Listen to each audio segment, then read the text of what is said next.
Welcome back, folks. Well, it's Jenny Mutu here, the host of And Her Name Is. And today's guest is no stranger to the news. Love her or hate her, she is a force to be reckoned with. She's not afraid to stand up for her views, and she has the gumption to go toe-to-toe on the parliamentary floor. She's dedicated and inspiring.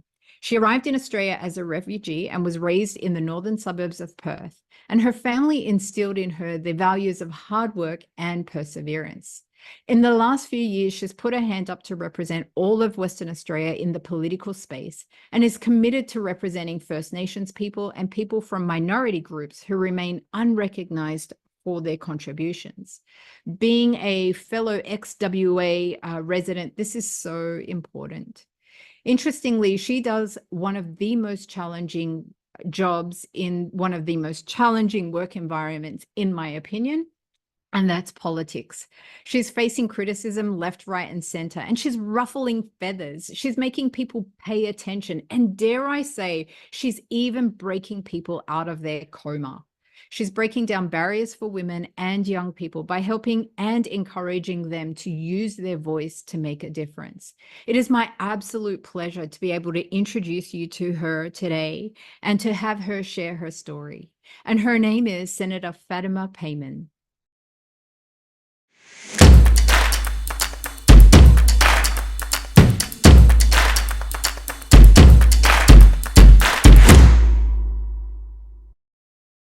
Right, welcome back to And Her Name Is, and I'm joined by the amazing Senator Fatima Payman today, and we are talking, of course, about all things imposter syndrome. Now, it's not every day that you get to talk to an Australian senator, so I'm really delighted that the senator has agreed to be here, and we're really going to explore this topic of imposter syndrome very much from a cultural perspective, but also from the perspective of her experiences and what she's been through. So, I'd like to start off, if you wouldn't mind, if you just tell us a little bit about yourself, and then I'll get into why did you choose politics?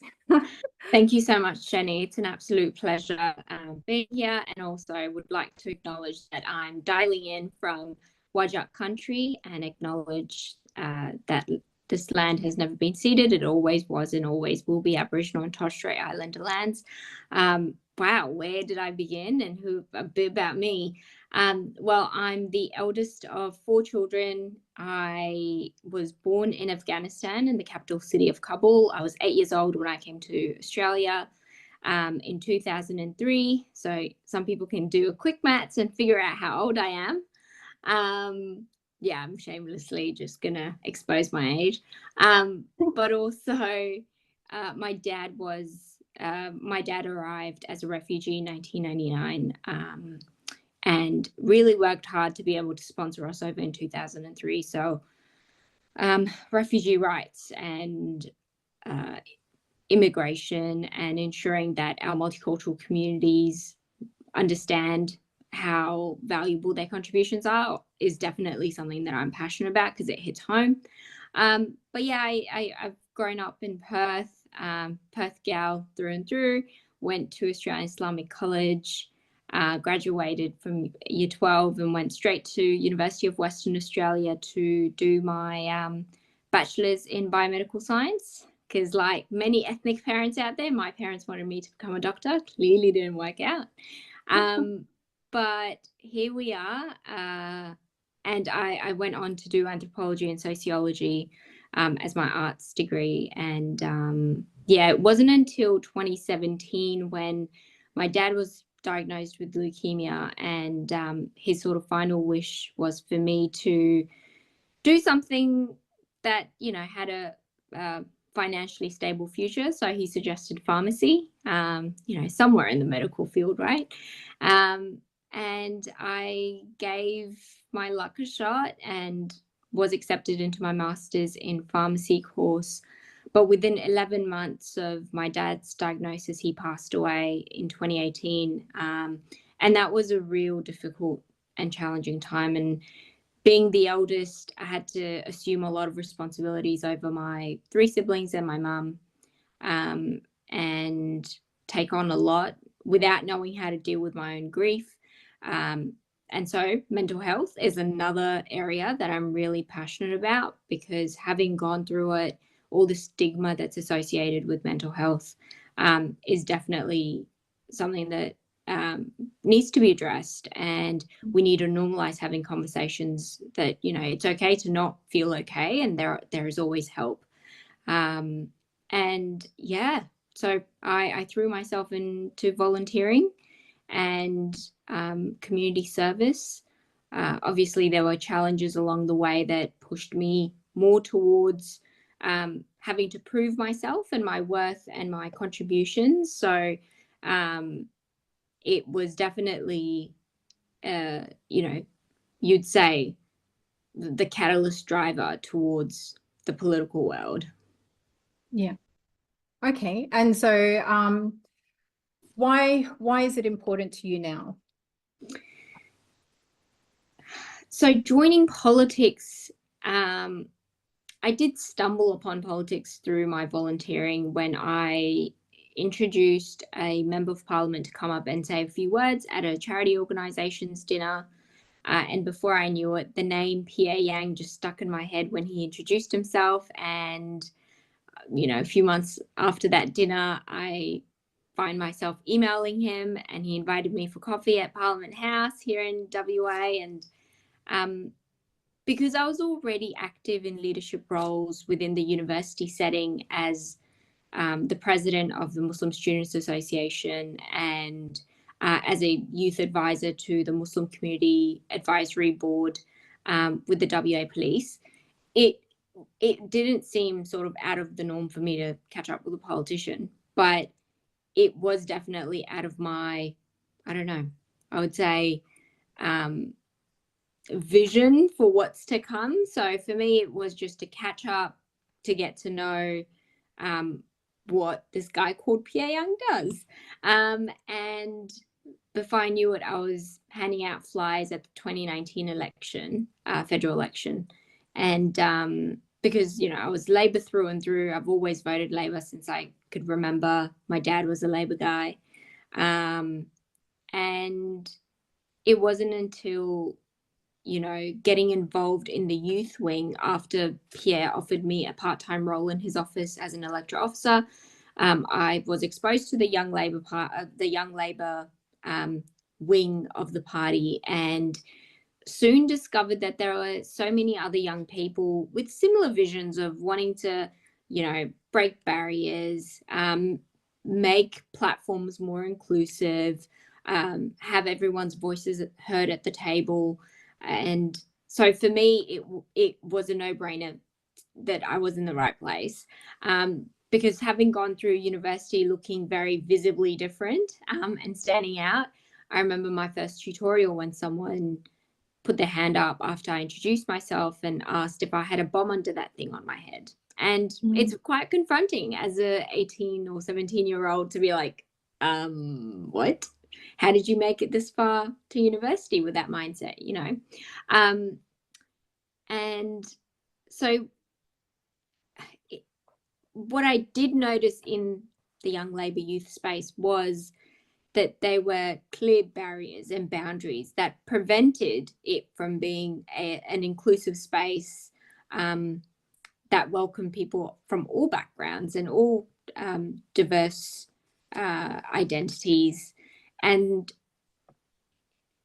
for me, it was, you know, I'm going to put myself in those uncomfortable positions in order to give people the benefit of the doubt, to get to know me, because underneath, you know, the surface, we're very similar. We want the same things for one another and for ourselves. And it's an opportunity for us to get stronger and understand where the differences lies and how we can draw strength from those differences. And so, yeah, politics did seem to me as a space where, you know, the injustices, the inadequacies, the gaps in society can be addressed. And it's a safe, inclusive area for me to be involved in that policy change. Didn't see myself as a politician. Like that was never in the equation. It was more of being part of the movement, being part of the grassroots activism, and understanding that, you know, somebody who hasn't done politics and law, for me, that was a very far-fetched idea to even enter politics. It was more of, I'm going to contribute to develop and strengthen this brand with my contribution. Yeah, so I sort of found myself in a space where I could have intellectual conversations with other young, like-minded people, and be part of the change we wanted to see. That experience was amplified when I joined United Workers Union as an organizer 2 years after working for Pierre.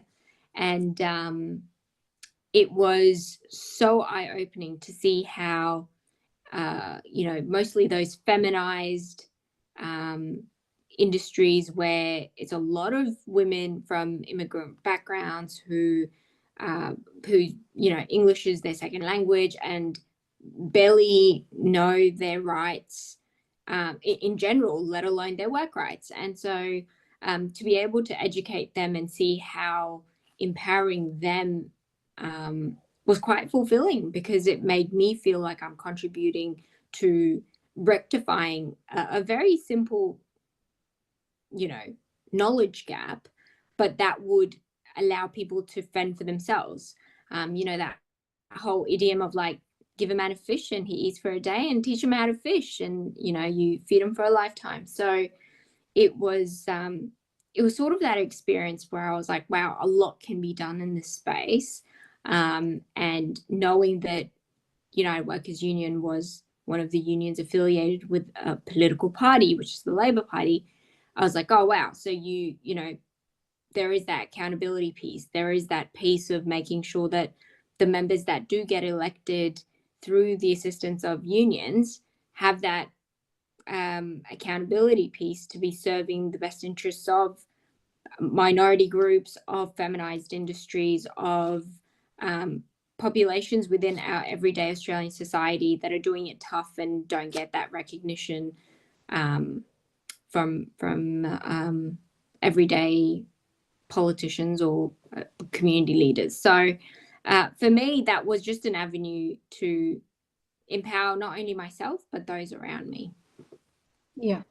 Well, thank you for sharing that. And, you know, the more I've been digging into this topic, what's coming out for me is, I guess, the dynamics of environment, people, and then situations that we encounter. And when I say we, I mean everybody encounters these, that may trigger those feelings of imposter syndrome. You kind of alluded to things like cultural barriers, even unconscious bias. And I'm sure there was a host of other things. And, you know, being young, being female sometimes, I hate to say it, but and in this day and age, it's still a thing. Yeah. And I think it does need to be talked about. So did you encounter, like, you're in these environments where you've said like you're the only one that looks like you, and you know that's been a theme in some of the ladies that I've interviewed. So were any of those things, did you find triggering, or for want of a better word, did any of those things activate that feeling of imposter syndrome for you along that journey? Yeah, there were so many parts. I feel like I sometimes still battle and catch myself off guard. You know, having those ideas of like, you know, am I just trying to please people? Am I just doing this because I care about what I'm doing, or do I think that I'm not as knowledgeable as my peers or my colleagues who may have been in this job for longer, and then second guessing myself and doubling down and overthinking, which can be very exhausting. But I think it all sort of began when I was asked to put my name down as a number 3 Senate candidate on the ticket back in 2021. And sort of going through all the hurdles of obviously as a dual citizen. I was born in Afghanistan, so I had to renounce my citizenship, and that took a lot of back and forth because there was no legitimate government in Afghanistan because of the fall of Kabul and the Taliban coming back. So it was a really complicated space and time, and it weighed heavy on me because those questions, they're like, the questions of like, are you even ready for this? Like, who's given you the audacity to put your name down? And you're putting so much on the line, like all the little self-doubt voices in your head. And then from then on, obviously going through the election cycle and then getting elected, and starting my term 1st of July 2022, finding myself as the youngest. Sometimes I'd go into a room and they'd be like, oh, we're waiting for Senator Payman. And I'll be like, yeah, that's me. And I mean, I'm not sure if you've seen me, but in real life, I'm quite small. So it doesn't help that I have a big presence to come into a room and say, hello, everybody, I'm here.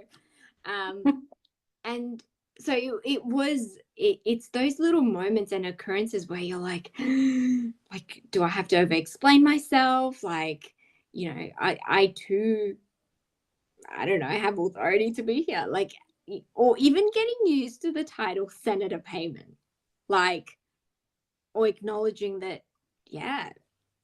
that's how it is. And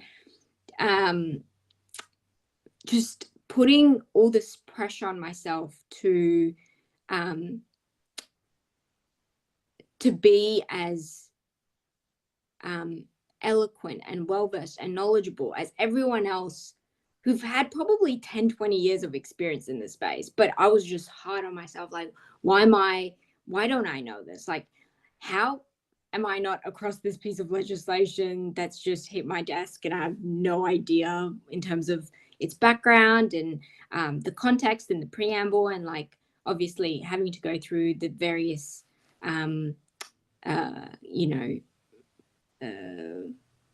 ministers' speeches to figure out the origin of this bill. And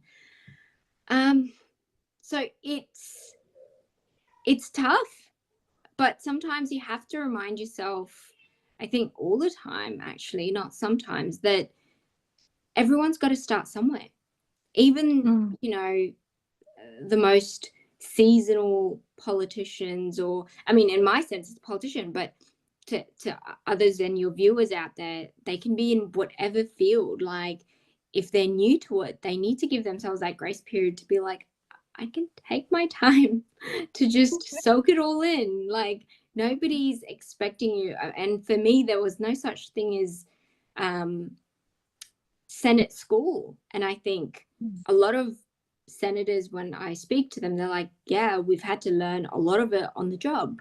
Because I would spend the first few months just bumping into whatever and whoever and just being like, do you have any hot tips for me? Like, you've been around for 10 years. So, and,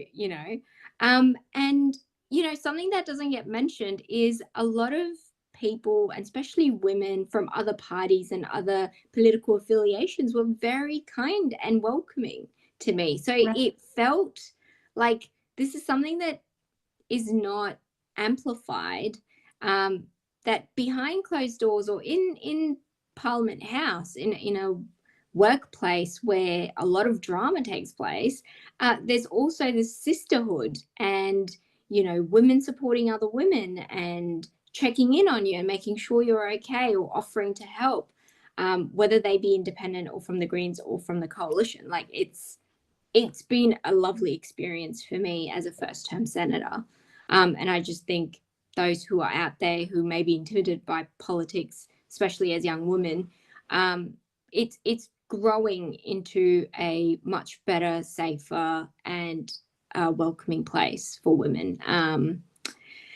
But yeah, in saying that, there is still many hurdles as somebody who visibly looks very different, and I wear multiple hats.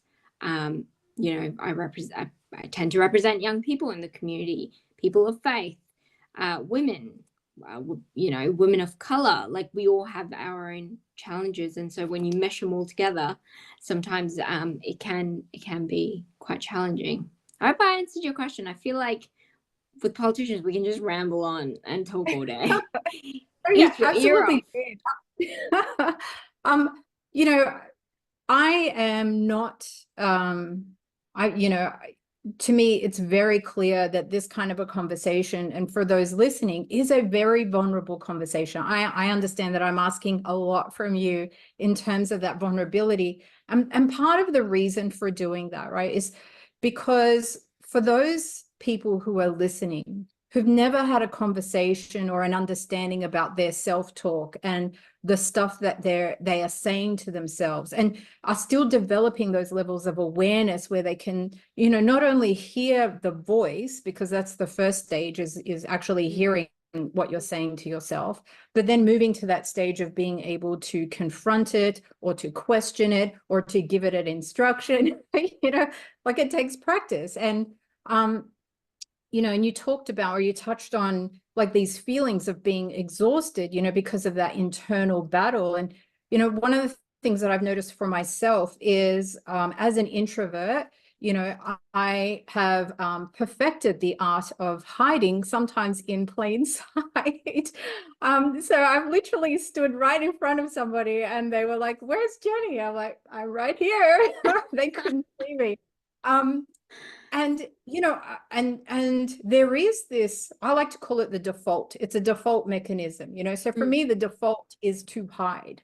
And so it takes something to be out in the public view. It takes something to make a stand for what you believe in, to not be liked, to receive criticism, and politics, we know that politics receives criticism all day long, every day. I mean, no offense, but we love to criticize politicians the most, right? So Absolutely. Yep.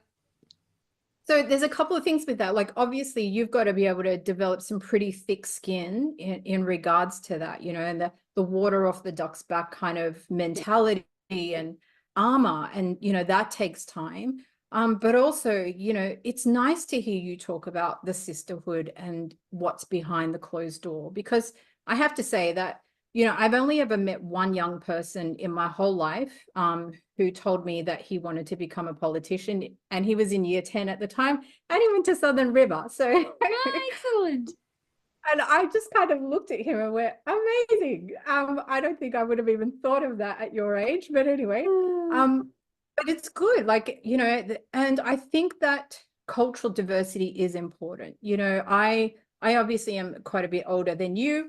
I grew up in an Australia that not only didn't have any female leaders that were at all visible, let alone a brown woman in leadership. Like, that was unheard of, And I think it's important because coming to, like, I was born here, but my parents migrated here.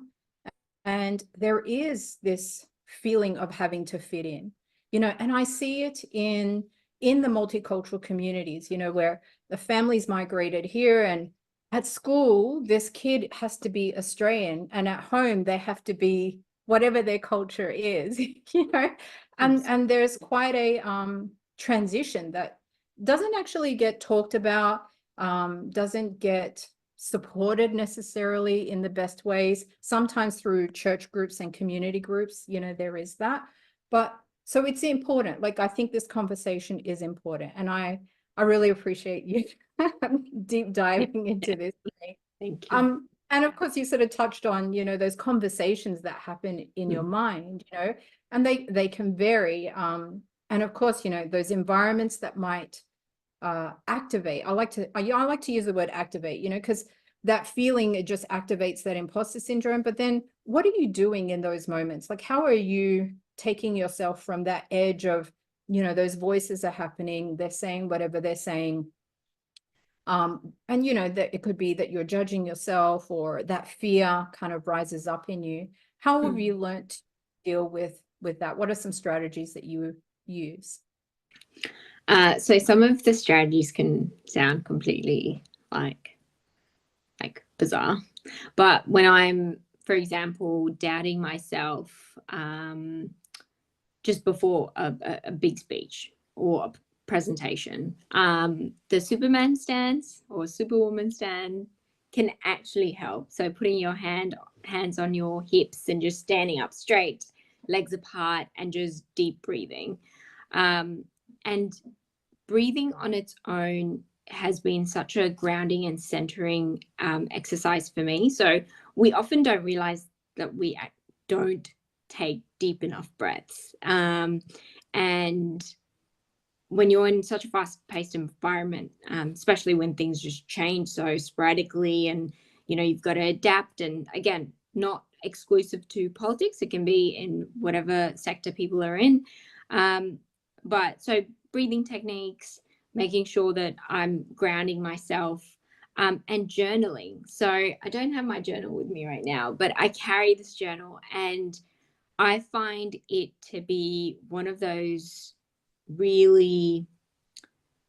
exercises that you need to make time for. Like, you can't just, and this isn't on my notes app on my iPhone, I'm just going to put some notes down, like paper to pen, just putting down your feelings.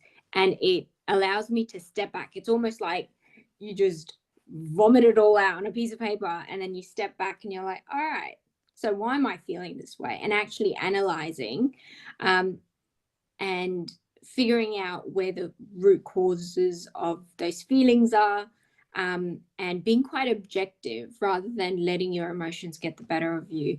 And in saying that, there are ways of just releasing that tension. And I love getting massages. I love boxing occasionally. And just obviously for me, talking to my husband. So if people have, partners and friends or sisters and, siblings that won't mind you just, chewing their ear off, why not? It's wonderful to be able to just vent it off. As a person of faith, I think one of the methods that I've usually, for me, and this might not work for everyone, but to just understand that there's a higher being above me that is controlling everything, and that I can just do my best and leave the rest to God. And this is weird to say, and I reflected on it with a friend the other day, but entering politics has actually brought me so much more closer to my faith. Like knowing that, and this is probably similar to a lot of faiths that remind you of living a life of purpose, of finding out what you're doing and trying to figure out where you're headed. And sometimes we don't have it figured out, and it's not the end of the world. But being in that constant search of like wanting to find your purpose, spreading good, and being a good Samaritan, really, regardless of what you believe in, where you live, what you do for a living. It definitely, those moments of prayer, just sitting and reflecting and meditating, are definitely things that I would recommend people do, even if it's for 5 to 10 minutes a day. In the hustle bustle of everything that's going on around us, I think that really helps just pause everything. Because what I often find, especially in young people, is the instant gratification lifestyle, that social media and everything's just a finger touch, a touch of a finger away. Like it's kind of scary because we forget to be patient with the process that is required in achieving things and moving from place A to B. But also we forget to be grateful for what we have. And yeah, that sense of gratitude and, patience are two things that I'm practicing. That's a reminder for me each and every day to be like, if I had Harry Potter's magic wand, I would fix a lot of things today. But knowing that change takes a while, and we've got to enact that change that we want to see. So, can't be speaking up against vaping, and then there I am lighting up a ciggy, you know? Like you've got to set an example. And like you said earlier about being in the limelight and constantly being criticized, like damned if you do, damned if you don't. That thick skin, developing thick skin, I didn't think that I would be where I am today in terms of developing that thick skin, because I too was an introvert, believe it or not. Like in school, people could forget I even existed. Like I've got classmates that, you know, we connect after, you know, almost 10 years. And they forget that I was in their class, and, you know, so so basically saying, you know, introverts out there, it's all good. If you aspire to politics, I could do it, so can you. But developing thick skin and the criticism that we get as politicians, sometimes it's unfair, but I can understand that this has been a you know, being in the public eye and making decisions that impact people's lives. You know, you've got to be able to cop people's emotions. I mean, these are the people who've elected you for a reason. So obviously I'm not condoning violent and hateful speech, because there is no place for that kind of discrimination and vile behavior. But criticism is always good, because it, you know, puts a mirror in front of us as politicians to see where we're headed and how we can do better, because again, we're not perfect in any shape and form. Actually, I read something today about it. I'll see if I can remember it, but it was very much on criticism, and there was sort of 3 strategies. So let's see how much I was paying attention. The first one is to look at the source of that criticism. So where is it coming from? Is it legit? The second part is to qualify the criticism.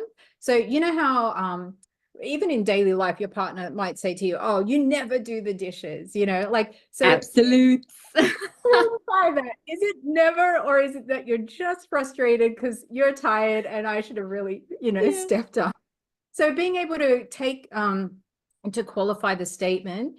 And then third is to then, okay, so what actions do I need to take? So maybe I need to be a little bit more attentive as a partner, you know, in that example, or you know, I need to step up my game a little bit more, or just, you know, provide attention in whatever way.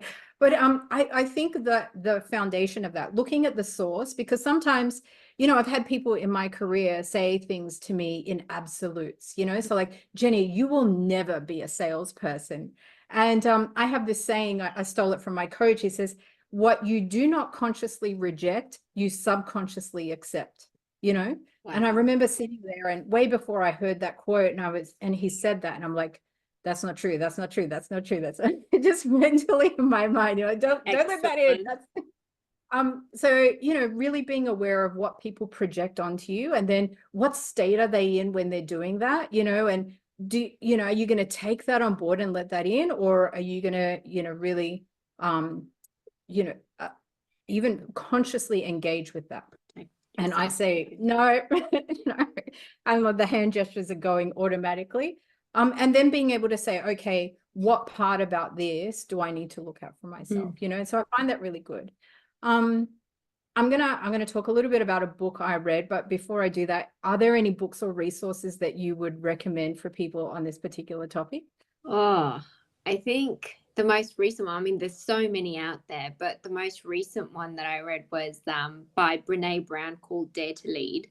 And my goodness, some of the reminders are just so profound in that book. And, you know, we don't realize how powerful vulnerability can be, whether it's for me in a team setting with my colleagues, or even with my office team members, or with family and friends. Like, it is just an incredible formula to be able to apply, to be able to express your concerns, your vulnerabilities to an extent, when it comes to like objections to an idea, for example, but doing it in a way where others are not threatened by your presence or by your objection or by your opinions. Like I find her quite inspirational. I've listened to a few of her talks, and it's women like that really are leading the way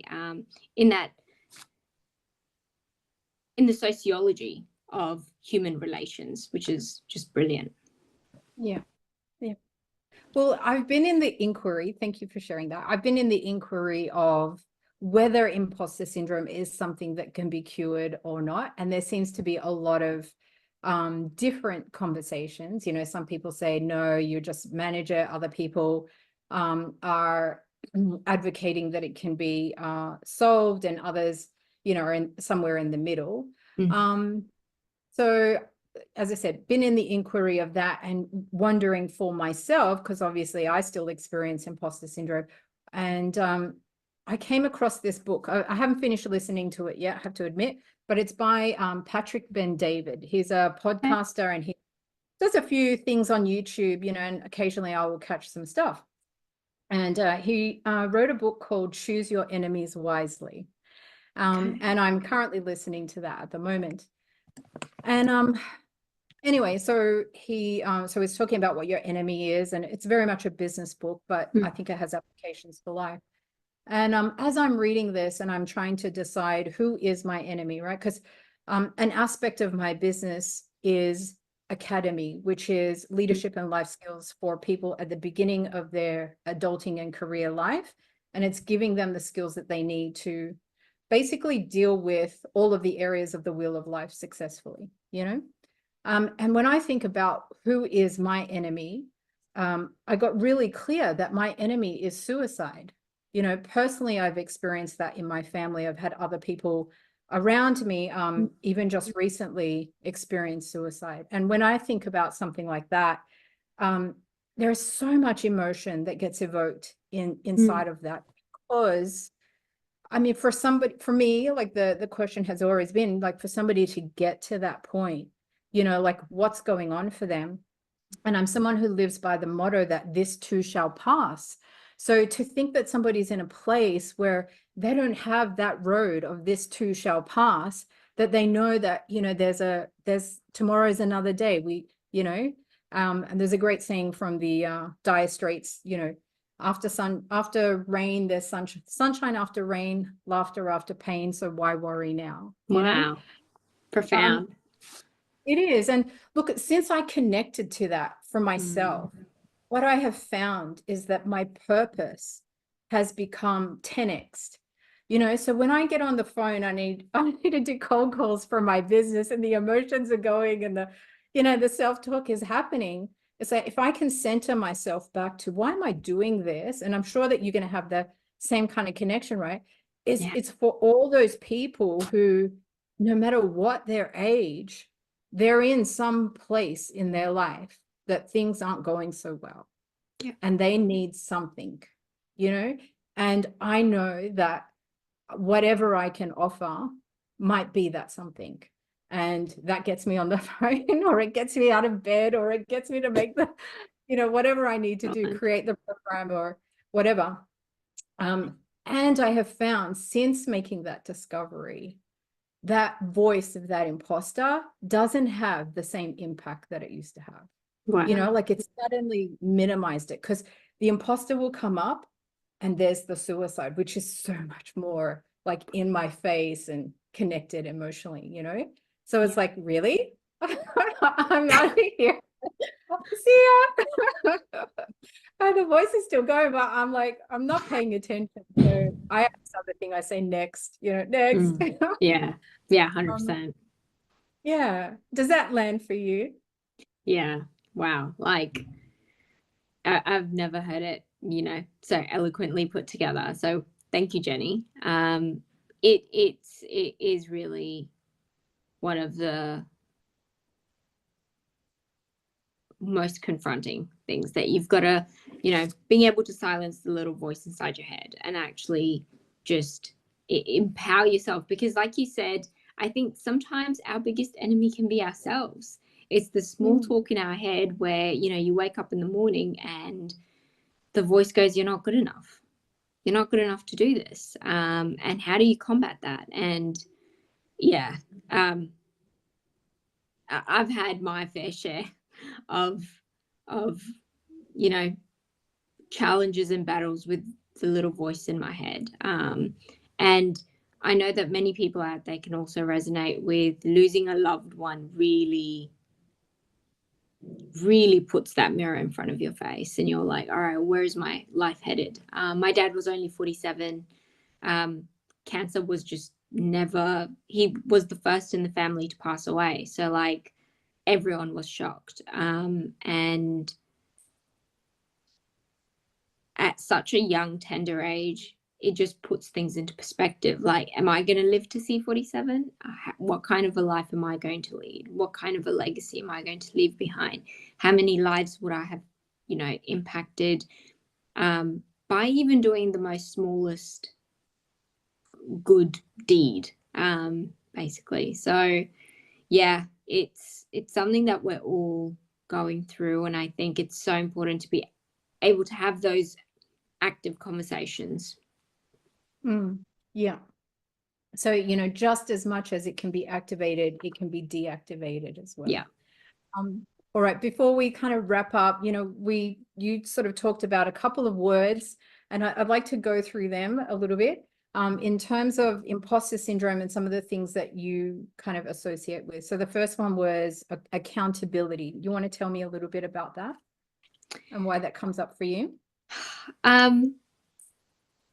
So this is in relation to imposter syndrome. Okay. So accountability in terms of, I guess, the way I have tried to shift my mindset about imposter syndrome is by holding myself accountable. So if I feel like I'm not equipped with the information before I'm going into a meeting, that accountability piece plays in as making sure that I've got all the resources, that I have done my reading. And if I haven't, then I can't just blame myself or say you're not good enough because I didn't do the work, right? And so accountability for me, like, you know, yes, I don't want to put people down. Yes, I don't want to put my team down or my colleagues down or, you know, the constituents that have elected me. So I'm going to do the work. And if that is going to take X amount of hours, well, so be it. I'm going to dedicate that. And that's my way of combating imposter syndrome at times when I feel like I don't know enough. Yeah.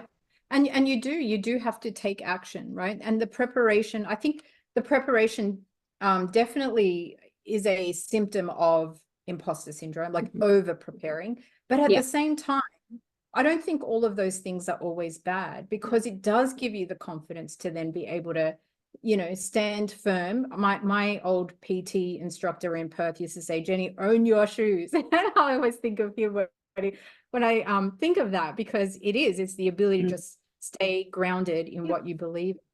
So what about determination? Determination is, I'm not sure if I've got perseverance there as well, but just never giving up. Like life is going to throw a lot of things and things might not go the way you envision it. But it's not always about the end goal. Like a lot of times when we are embarking on a challenge or a task, we're always just thinking about the end goal rather than the process of getting to the end goal. And so for me, you know, it's having the grit, it's having the discipline to show up and to address it head on.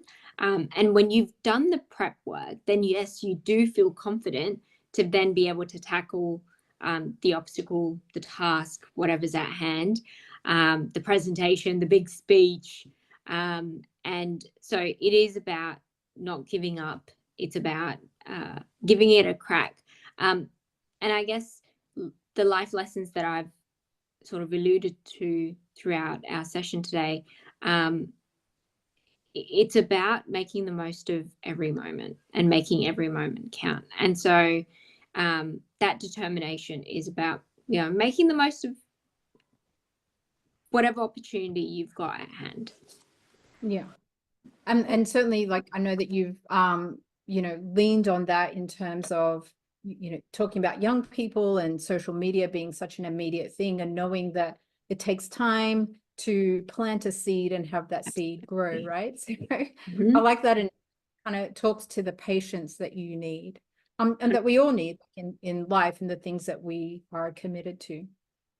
So maybe if we finish off on, for the people that are listening to this, what advice you might have for them in terms of the challenges of their own imposter syndrome and how they might start to move towards overcoming that?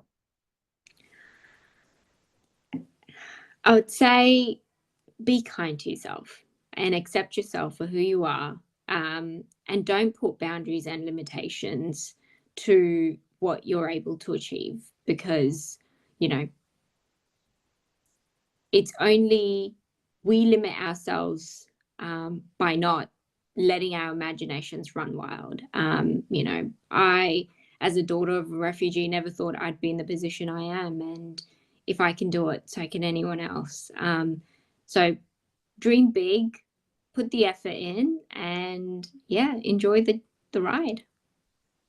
Excellent. Thank you. Thank you so much, Senator Payman. I really appreciate you being on with us today, and I look forward to hearing about your journey as you continue forward. Thank you so much, Jenny. It's been an absolute pleasure. Stay well. Oh, you too. Thank you.